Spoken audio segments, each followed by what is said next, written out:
અને જગતમાં હોળી આવી છે. મારા સેવકના ઘેર સદાય દિવાળી જ રહે અને ધૂળેટીના રંગ કાયમ ઉડે જ જાહ. એટલે આ વેળાએ હું વાતના ધૂણતી હોઉં, હું રબારીની ચહેર ધૂણતી હોઉં તો વેણને વધાવો તો આવો યાર.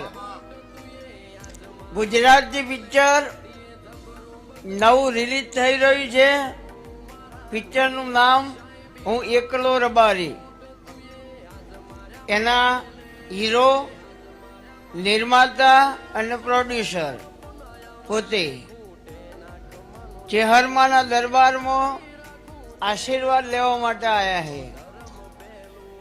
અને દરબાર નામ કેવી રીતના પડ્યું મને ખબર નથી, પણ મારા મગજ પ્રમાણે મેં સેટ કર્યું કે સૌથી પહેલા જો કોઈના જોડે માતાઓ અને દેવ હતા તો એ દરબારો જોડે હતા. એ દેવના હતા એટલે દરબાર, અને જ્યાં દેવ હોય દરબાર ભરાય.